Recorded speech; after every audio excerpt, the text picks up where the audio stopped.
Hello and welcome to this Facebook Live session with legal advice on family reunification topics. Today we'll do it exclusively in English.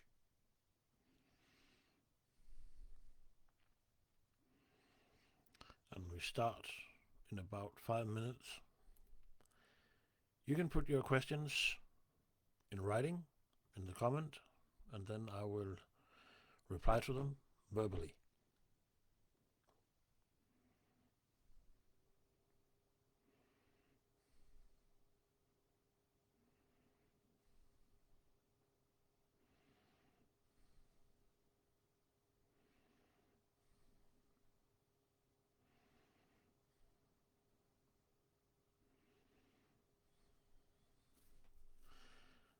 And welcome to new viewers.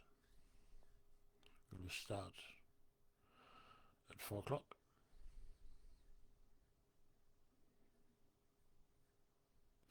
If you have questions, you can already now put it in writing in the comment sections. And when the time hits 4 o'clock, then I will reply to them verbally.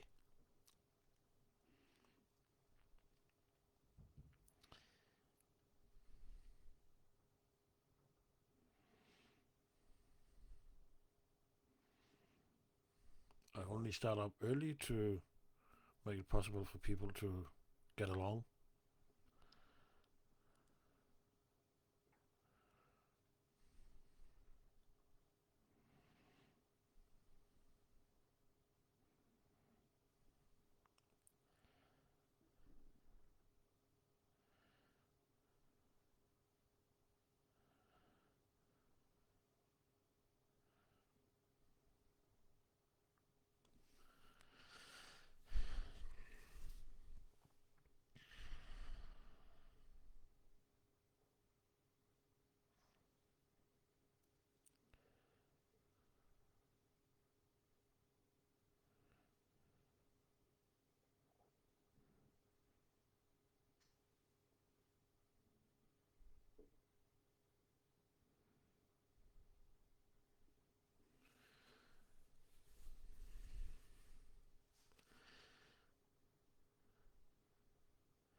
Yep, we're waiting for the time to hit 4.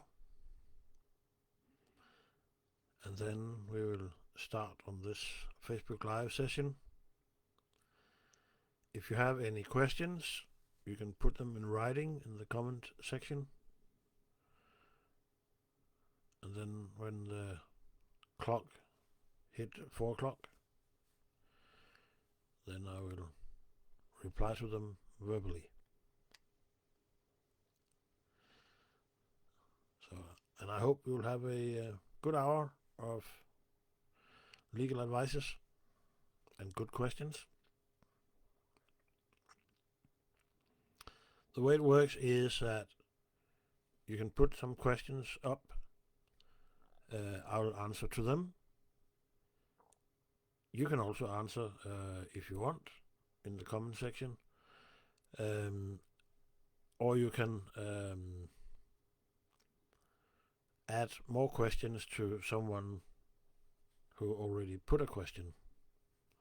So some follow-up questions.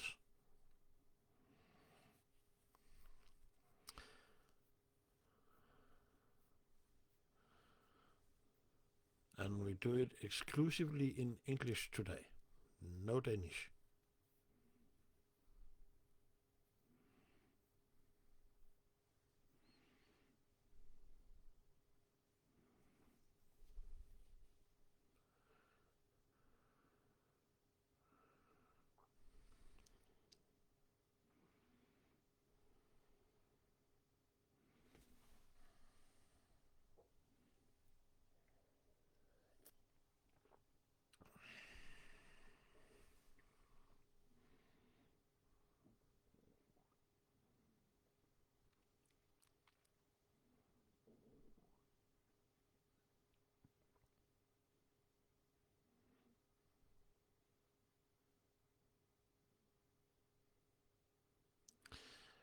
And by that, the time here on my screen strike 4 o'clock.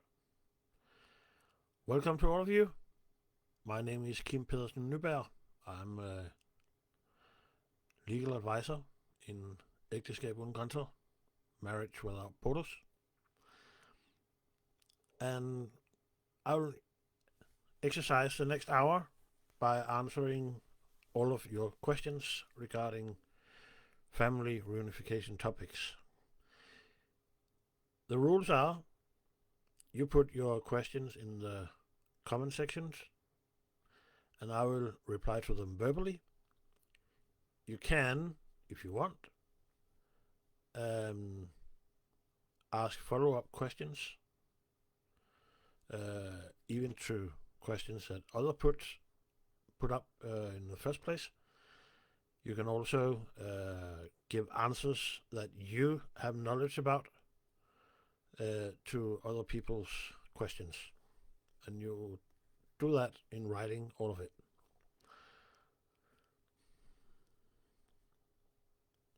The first question I have here on my screen is from Bettina. My husband now got his permit to stay, but we are still waiting for his card to come in the mail. How long does that normally take? It can take about,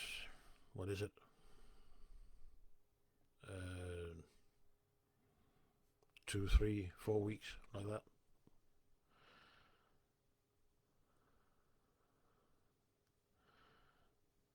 And then you ask another question, and does we need, and do we need, to get him to Danish classes?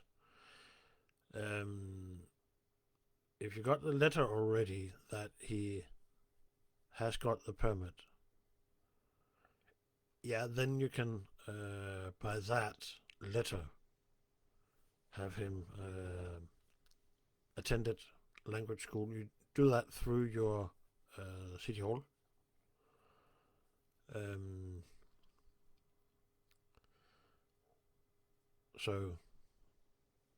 But you can also wait until you get a letter about a integration interview, and everything will be done at that meeting.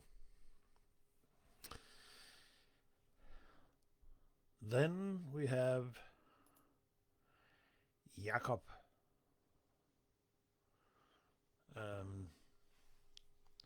He's writing as follows. If you apply for family reunification with your Brazilian girlfriend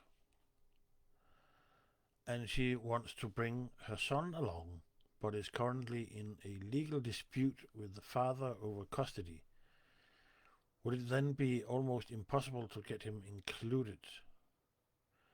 I think I read that when applying for family reunification, there can be a maximum of 3 months from the time the application is submitted until you ask whether the child can be included as well. Partly right. And when I say partly, it is in the second paragraph of what you just wrote here. It is not 3 months from the application is submitted. It is 3 months from the time that your spouse has got her permit, and then 3 months time ahead. But else you are absolutely correct. It can be an issue for you.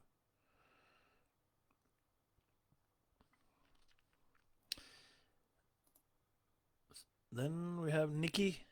I was divorced last year and I am under EU law. I'm living in Denmark since 4 years, completely my 5 years this year. Do I need to apply permanent residency or extension of my current permit? Thank you.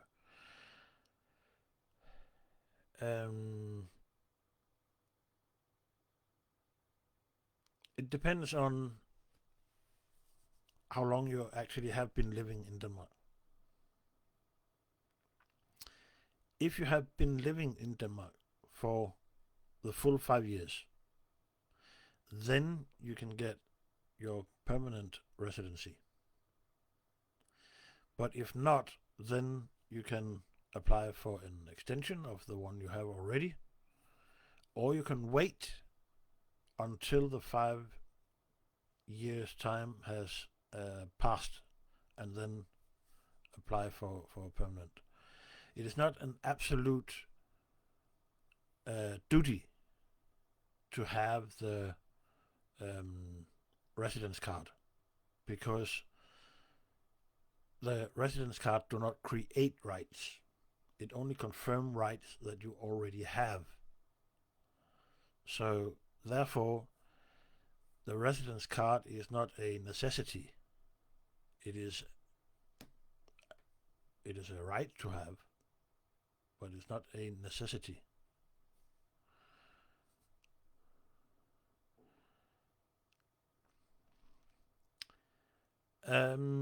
Bettina follow up and ask, what do we do when it comes to his driver's license? He can have that transferred to a Danish driver's license. He do that in a driver's school, and they can tell you exactly how that process works. I don't know so much about that, actually.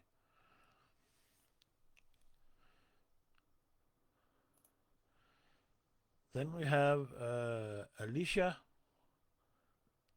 You write this. Hello, thank you for hosting this. I am applying for permanent residency under EU family reunification with a Danish citizen.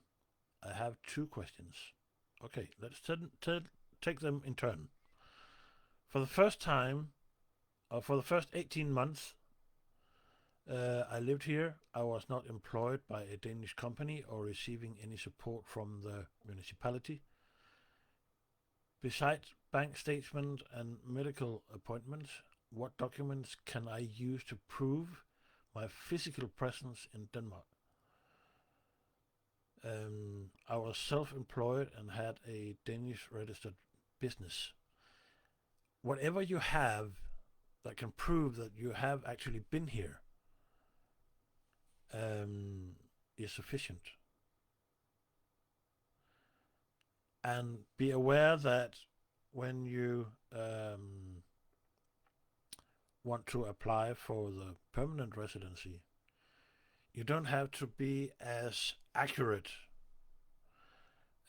as you were the first time you applied for residence card in Denmark.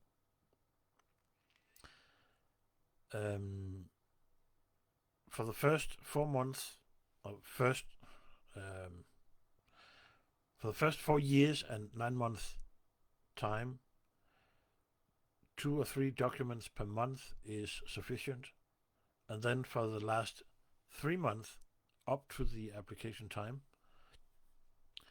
it is a good idea to be just as accurate as you were the first time you applied.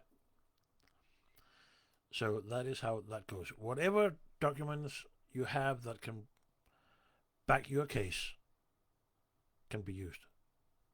So it's just a matter of using the imagination to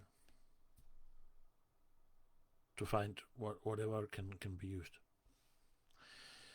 And then your second question. I will be handing over my documents physically to Siri. It will be well over 1,000 pages.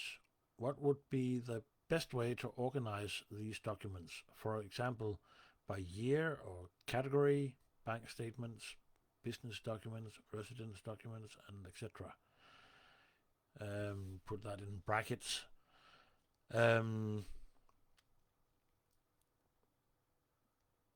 You can do it as you want. Some people put it up in chronological order by date. Some do it. This has to do with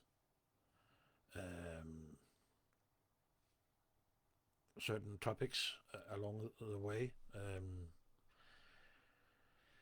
For instance, here I have been shopping. Here I have paid my bills.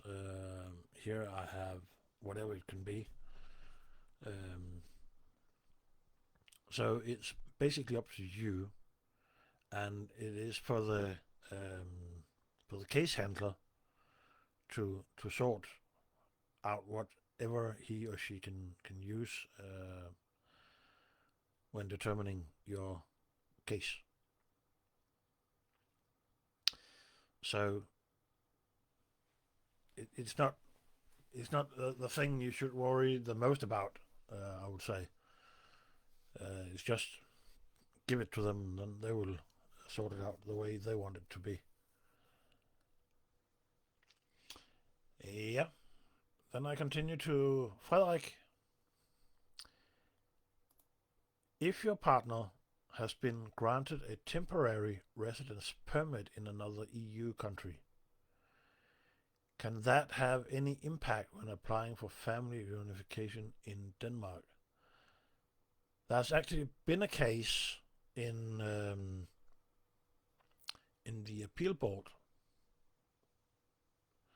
and that was after the immigration service has rejected an application purely on that a person has a residence permit in another EU country. And the appeal board said you cannot use that as an excuse. There can be so many things going on. For instance, the time you have already been here can do that the residence card or the residence permit in the other EU country has already expired and revoked. And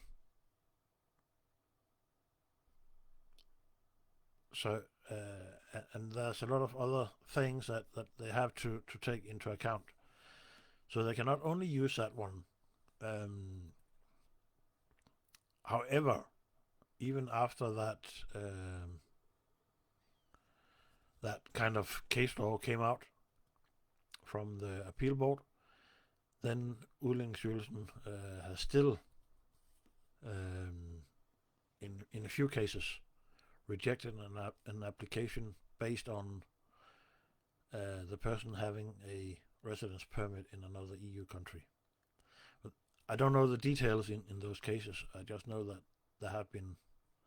So, but they cannot use it as the only excuse.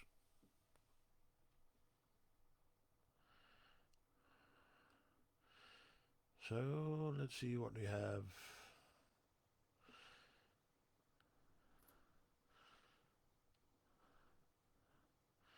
Then we have Sari.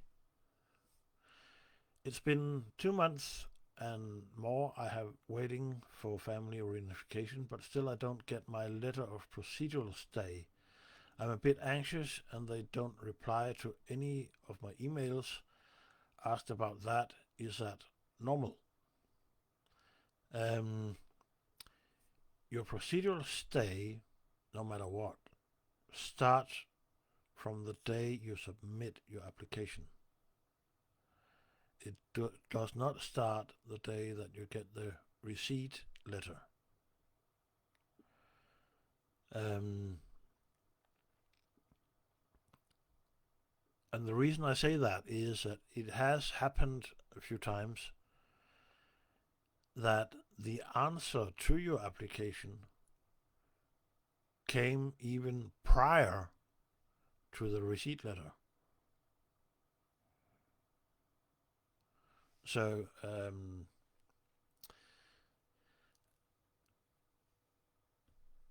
as a basic, your procedural stay starts on the day you submit your application, not later.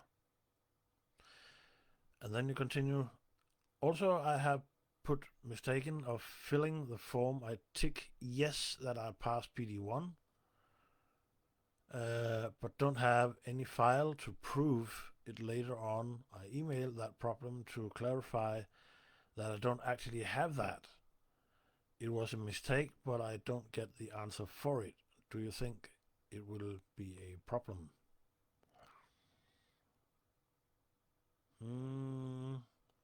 Yeah, it could actually be a problem. But if you have emailed them and said that that was a mistake, then they will put that in your case. So I think by doing that, you have saved yourself from some issues.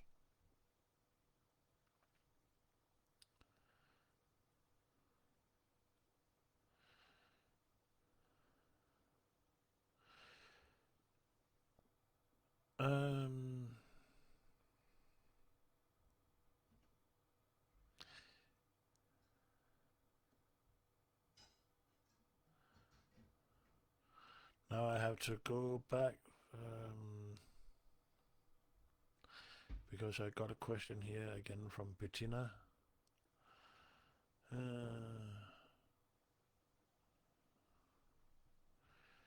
Let's see.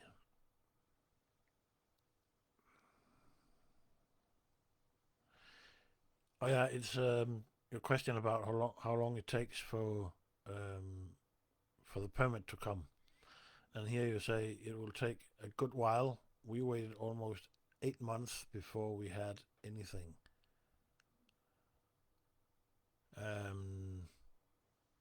That is an answer to Sally.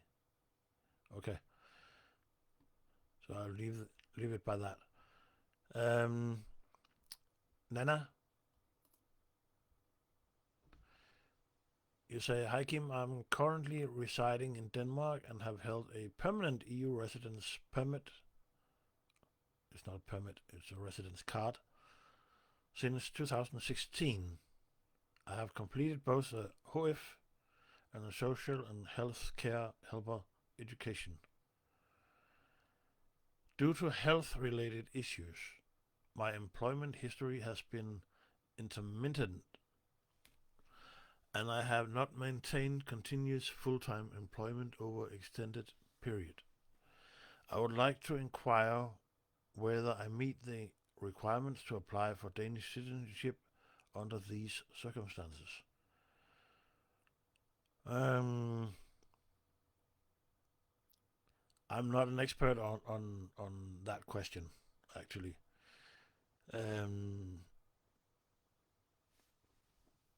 But there are people here who knows about it. There's a lady named Miriam that I know here from Facebook, who's an expert on that, and she is much better to answer to that. So Miriam, if you see this, please reply to Nana Net, and then I hope Nana will get her answer to that question. We carry on to Selma. Hello, is it necessary to have legalized marriage from Senegal in Denmark to ask for tourist visa? We have marriage documents from Kommunen in Senegal with their stamps from their town hall. It's a good idea to have a marriage certificate. It make it easier to get a visa. However, a visa application can still be rejected. So it's not a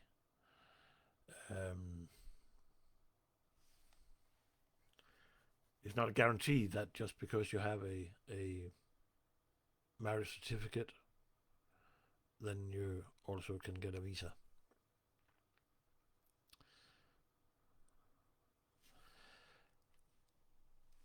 Yeah. Alicia? I applied to an education which will start in August, but there is a chance I won't get a response on my case until later in the year. Will this be a problem? Am I allowed to continue participating in services from the municipality while I'm waiting for my application? I have to go up and see what was your...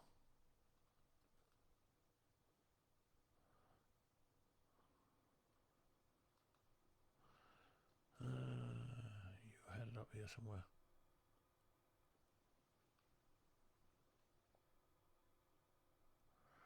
See if I can find it.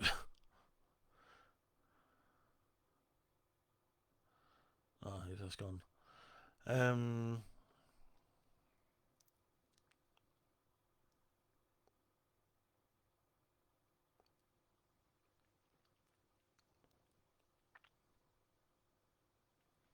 If it is a first time application that you have turned in,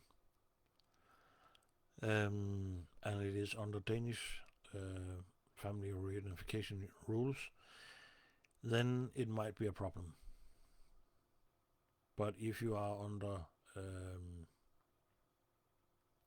EU law,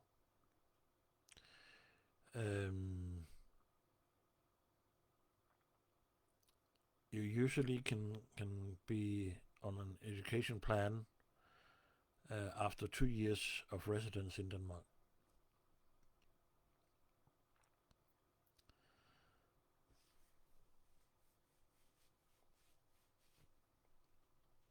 But I think allowing to continue receiving participation in services from the municipality, I think that depends on what kind of services that you talk about.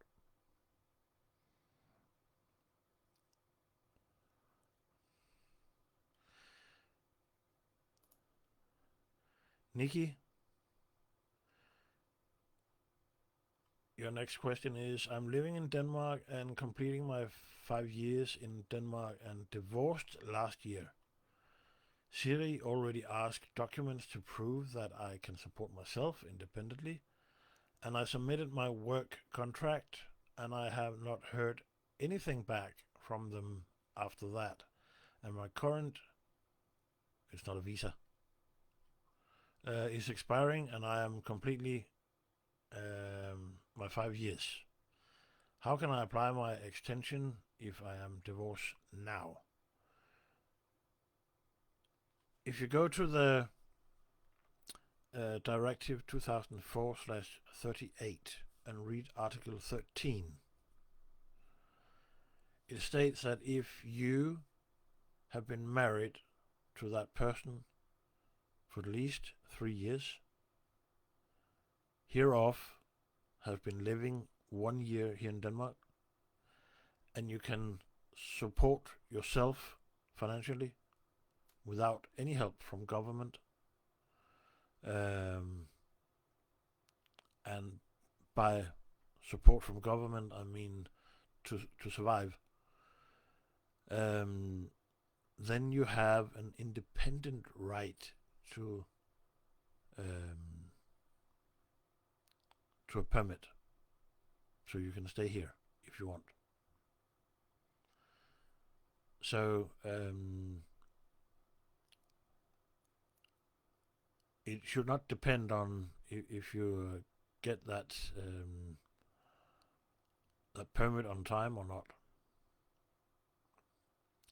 You still have this right here because it's written in the directive.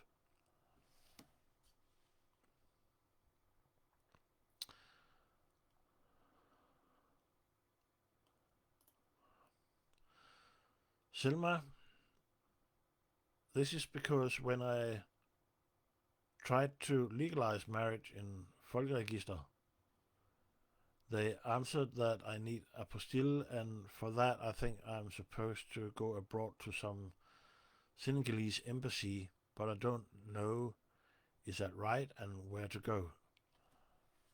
Yeah, if it is not legalized by any Danish authority, then you have to go to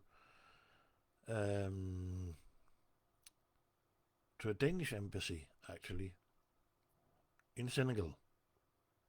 If there's no Danish embassy in Senegal, then you have to go to the country where the embassy cover Senegal and have it legalized in there.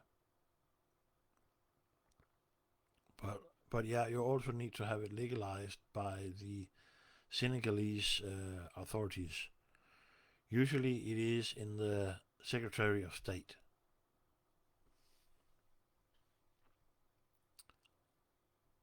And then after that, it goes to the embassy and have apostille in there.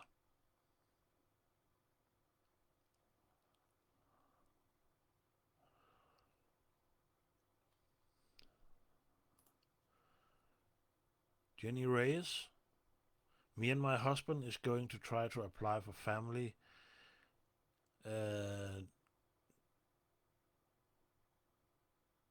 We was about to fill out the application, and we go to the point where we should fill out to the living placement. This is some awkward English, but I try anyway. He lives in an apartment that is 56 square meters, so we thought it was okay, big enough, but there is now question that ask about how big the room we live in is, without kitchen and toilet and hallway. And if we remove all of this, then we only have 28 square meters left. And they say that we need 20 square meters per person, so 40 in total. So my question is this our apartment still big enough? Like it is the 56 square meters that's okay? Or is it the room without the kitchen, toilet and hallways they will judge us about? Let me stop right there. There are two options that you can go by.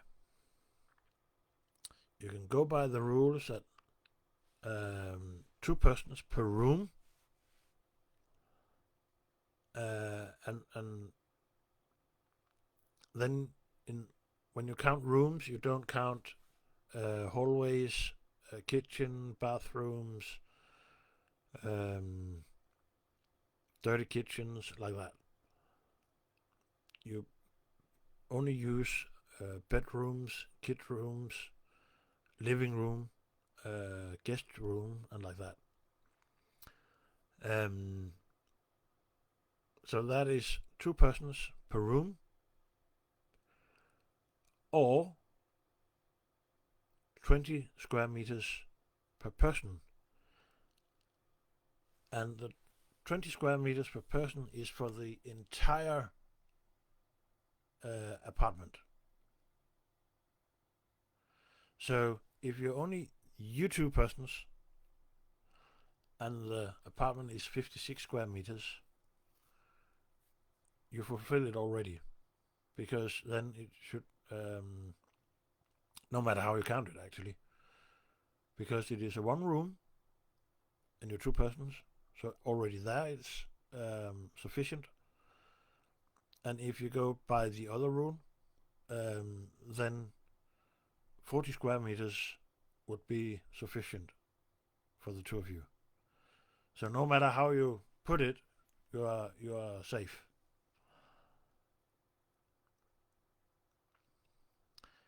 And your next question is for proof of my husband, who is Danish citizen his whole life, for working in Denmark with Danish speaking for minimum 5 years. It is good enough proof that he sent his pension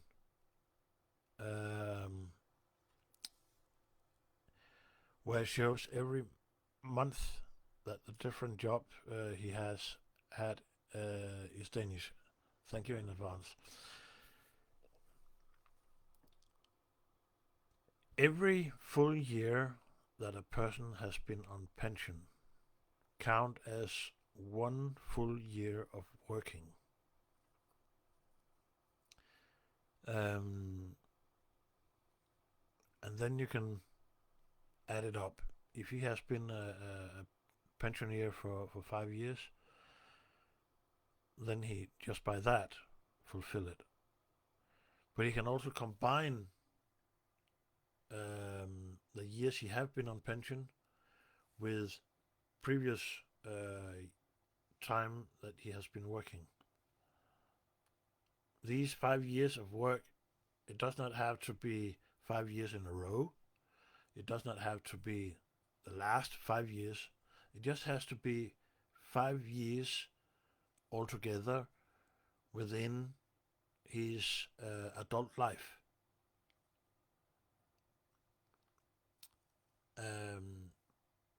So you can do it, do the math as you want, as long as you get 5 years altogether, work and pension, or just one of them without the other.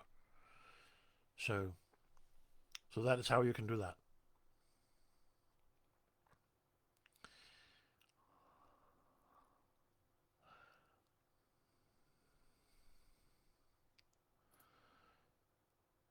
Then we have Ida. My partner from the US and I want to apply for family reunification. We have a daughter together who is 16 years old. She grew up with me in Denmark. We have visited him and he has visited us many times over the years. We were not a couple for many of those years, but we got back together about 2 years ago. How should we proceed?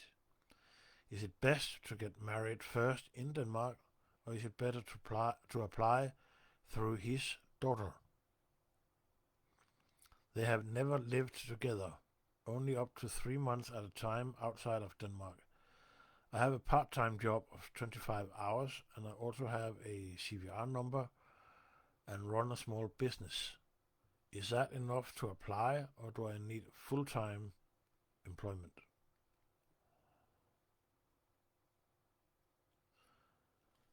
I would say that you need full-time employment, but if you don't, if you have these 24 hours of part-time job and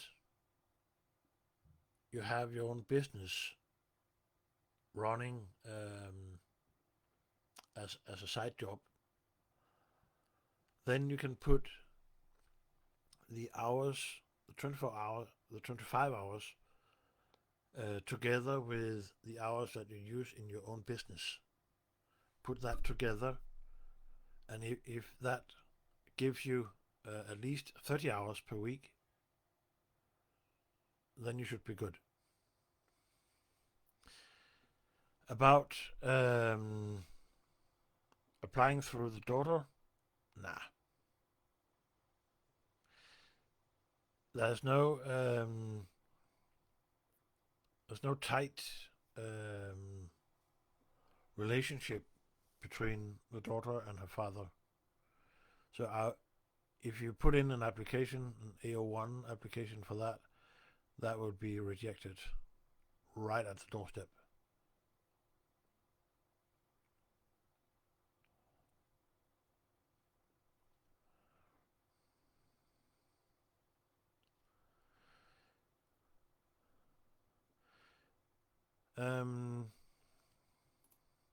Last question I have here by now. Of course, it can come even more, I hope. It is from Pau. What you say is, what exactly do I need to prove to Siri when applying for permanent residence for my wife, who was reunited with me under EU free movement rules after we lived 3 years in Sweden and have now lived almost 5 years in Denmark? Whatever you have that can back your case, that you have actually been in Denmark for 5 years, that is sufficient. And like I said to an earlier question, the first 4 years and 9 months time it is sufficient if you give 2 or 3 documents per month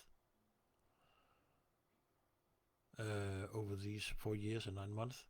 And then for the last 3 months up to the application time, be as exhaustive as possible. Just like you were when you came back to Denmark and have to do the application and all the documents there. The exact same principle in this case for the last 3 months. And then you should be good.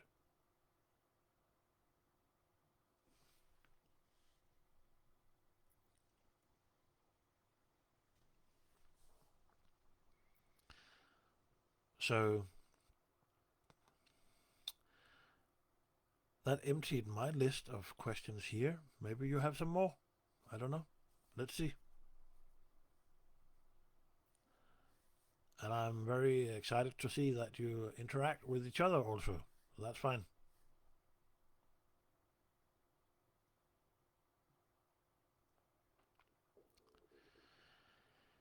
Yeah.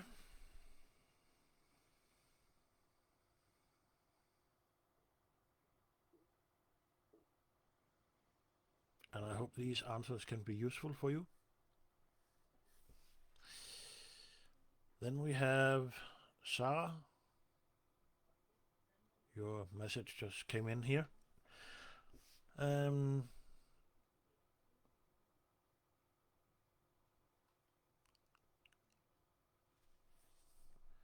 Danish and would love my boyfriend of almost 6 years to move to Denmark with me. He is a UK citizen and we are struggling to find our best route. He has 3 years work qualification in logistics, but it doesn't seem to pay enough to reach the pay limit scheme. We are both 23 and family reunification seems very difficult and expensive. Should I move to Sweden and have him move there? That's our option. Or what's our option, do you think? I'm studying at the moment, so not too much money in my account.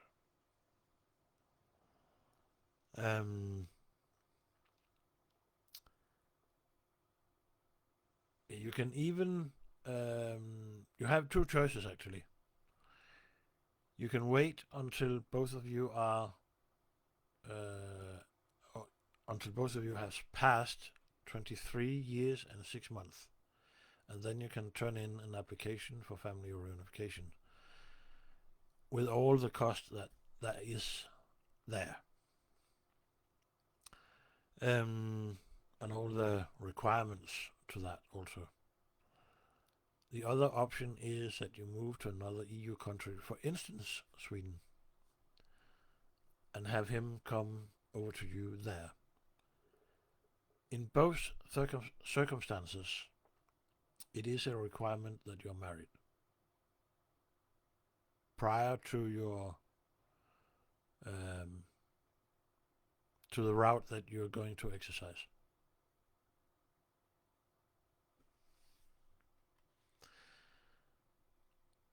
Yeah.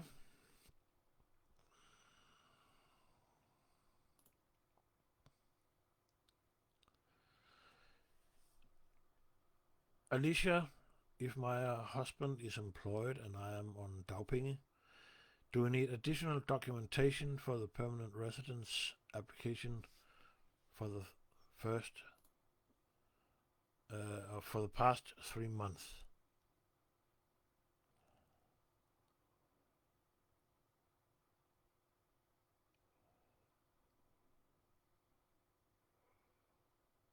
As I remember, you're under EU law, right?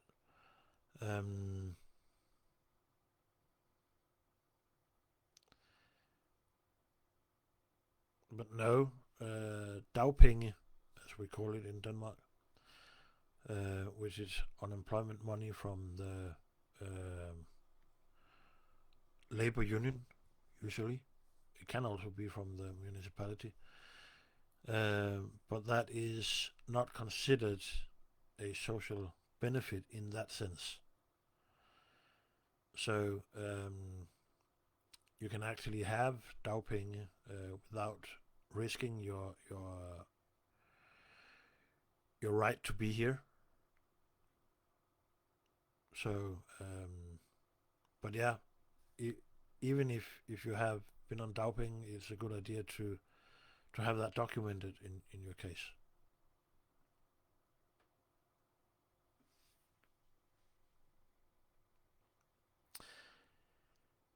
Yeah, we still have about 20 minutes, and I run out of questions here.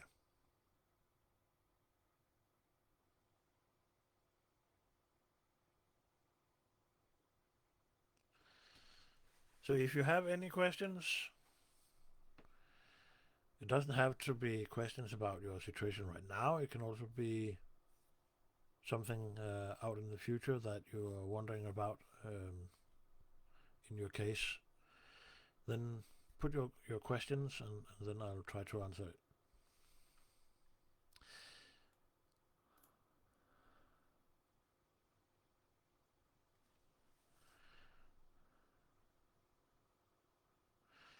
Sarah, you say it's just crazy that there's no other option than a marriage for us to live together. Would it overall be cheaper or easier to do it in Sweden, though? When could we move back to Denmark? It's so difficult to figure out what to do. Um,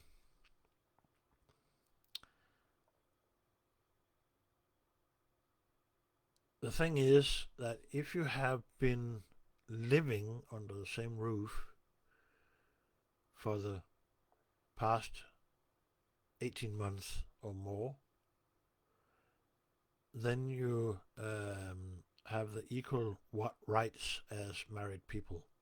But because you don't live together under the same roof, then it is a requirement that you are married when you exercise these routes. And it can be both cheaper and easier to do it through Sweden. Because when you go that route, your spouse to be will have a residence card that is valid for 5 years, or until you move across the border.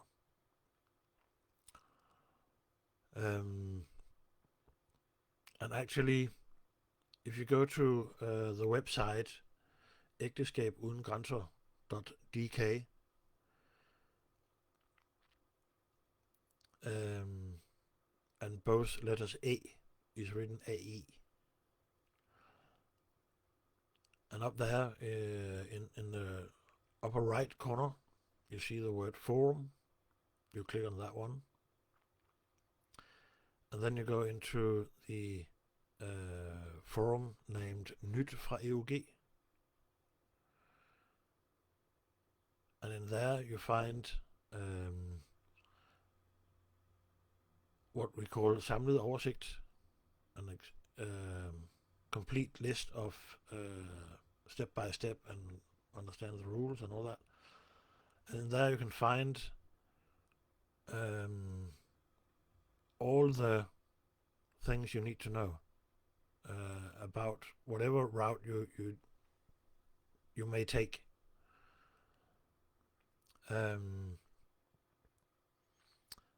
So you can get some good advice in there, also how to do it and the way to do it and in what order and all that. So take advantage of that, and then I think you'll manage everything without having headaches over whatever it can be.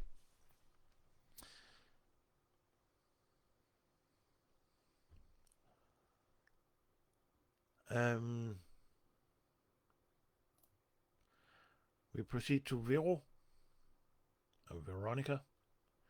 Waiting for family or unification or approval, and meanwhile staying abroad. Once a reunification is granted, is a deadline to be there? Yeah, 6 months.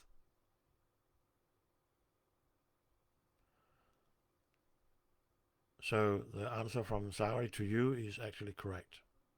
um,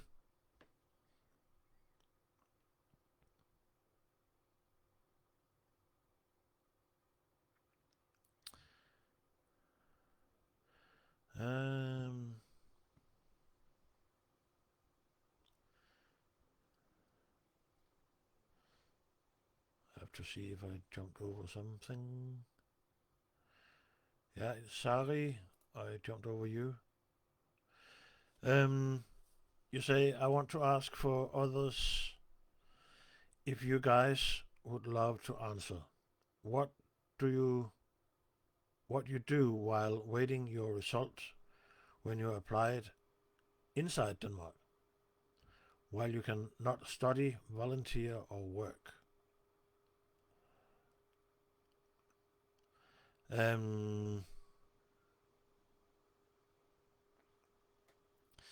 You can do housework in the house where you are. For instance, do the dishes, vacuum the floor, um,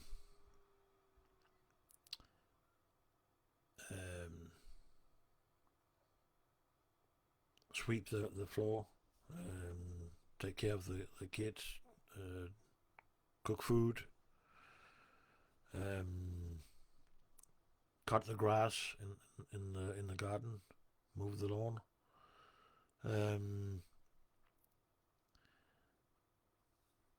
There's a lot of things you can do. About learning the language,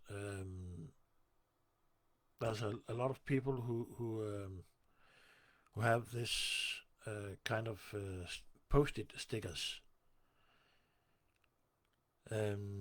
where the Danish partner write down a word of a thing in the house and put that sticker on that thing, and then it is for you to try to pronounce it in as good Danish as you possibly can.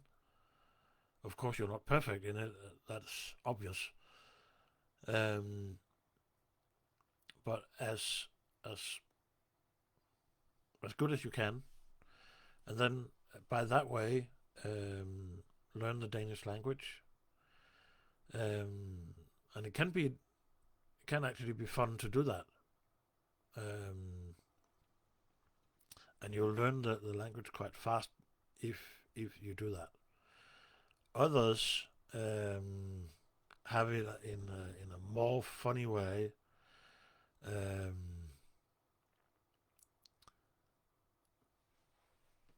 By putting on a video by a Danish comedy group named Die Nattergale. They have a video named The Julekalender, where they speak a mix of Danish and English, and it is hilarious to see. And even you don't understand Danish, I'm pretty sure you actually understand what's going on in that video because of that mix of Danish and English. So that is some options you have. There's also a website named Duolingo where you can learn languages also in spoken words.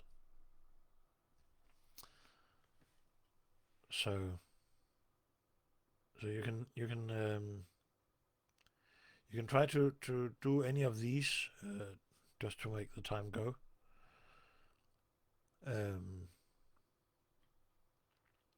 Yeah.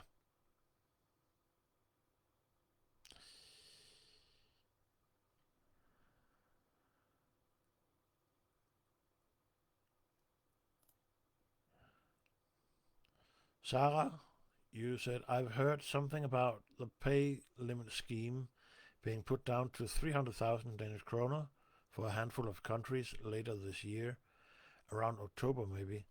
Do you know if this is true. I have no knowledge about the work schemes, positive list, pay limit scheme, or whatever it can be. So don't ask me about that. Could it be relevant for my situation? Maybe. So my boyfriend get a work visa instead.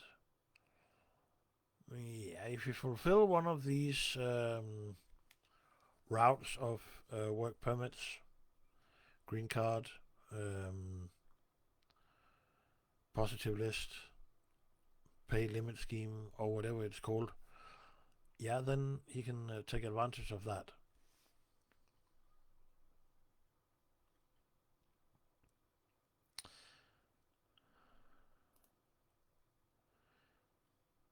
Christian has a question in Danish, so I will translate it into English.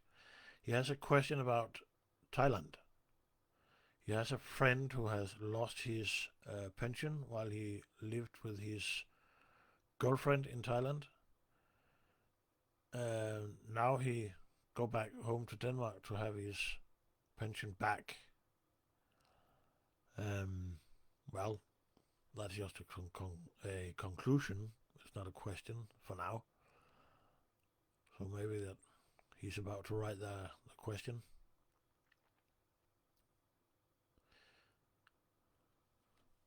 But he don't lose all his pension.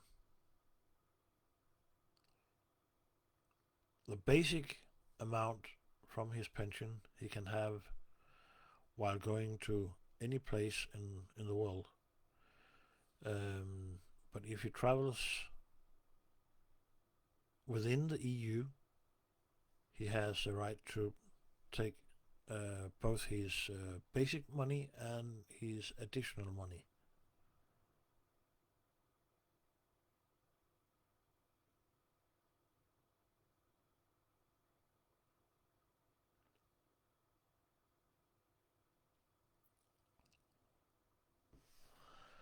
Yeah. Still have about 7-8 minutes.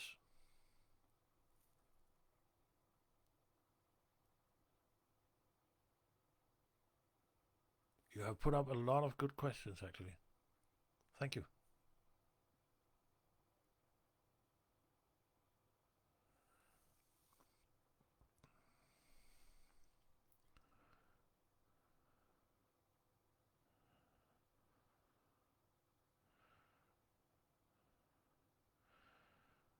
Christian, you continue by saying, okay, he say payment Denmark has stopped his pension completely. Yeah, but that is illegal, actually. He has the right to bring his basic money, his basic pension.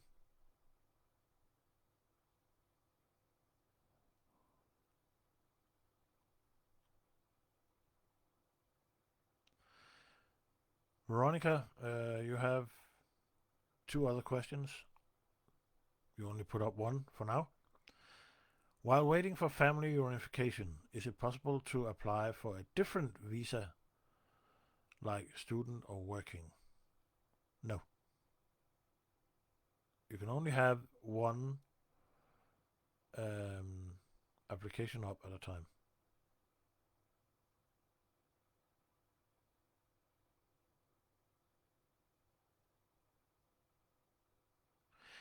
And then number two, for family reunification, does a marriage need to be registered in the commune? It need to be recognized by the family courthouse, especially if the marriage has been conducted outside Denmark.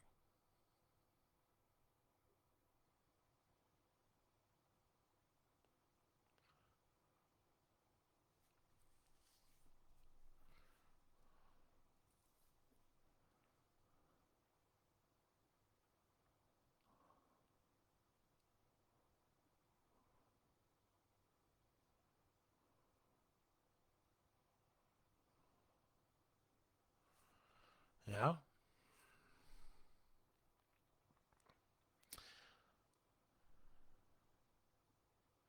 can see here on my screen that once we were 14 viewers, and now we are down to 5, but we're also close to closing time.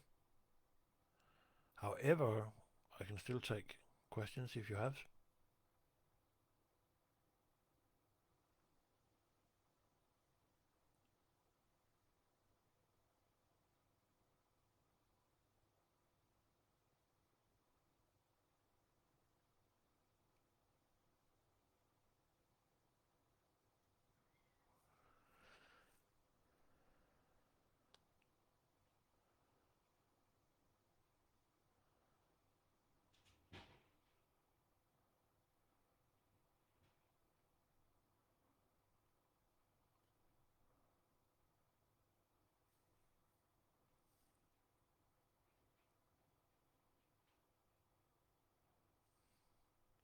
Let's see if you have any more questions for me.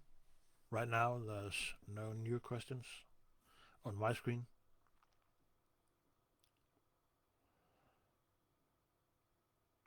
Christian asked if the same goes if he moved to Philippines. Yes, it does.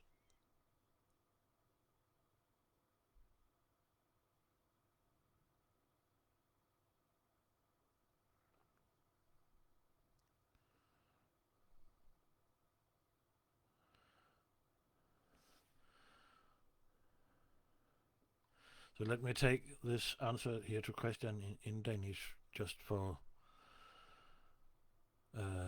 better understanding. Grundbeløbet, det har du altid ret til at tage med dig, uanset hvor du tager hen i verden.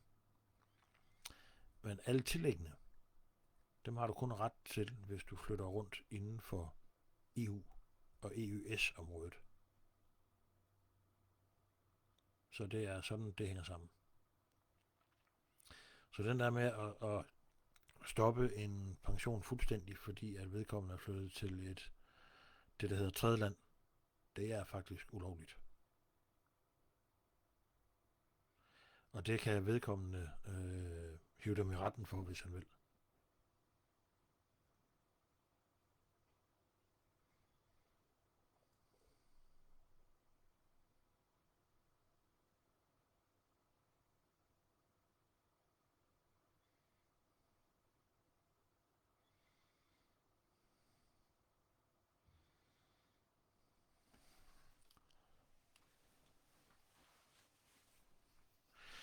Yeah.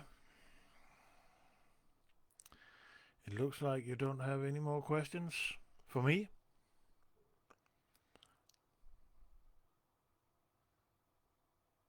But I have enjoyed this hour here together with you and appreciate all your questions. I hope you can use the answers that I have given to you. And we'll do this again some other times. Usually I make these Facebook Live in the first Sunday every month from 4 o'clock to 5 o'clock p.m. Usually in Danish, but sometimes I do it in English.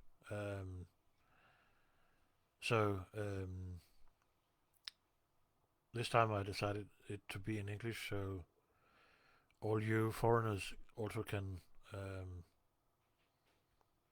have some knowledge about your case. Yeah, but by that I'll say good to see you, and enjoy your rest of the day. My name is Kim Pedersen Nyberg. I'm a legal advisor in Ægteskab Uden Grænser, Marriage Without Border. So see you around some other time. Maybe on the first Sunday in May, which is 3rd of May, from 4 o'clock to 5 o'clock. That will be in Danish, actually, at that time.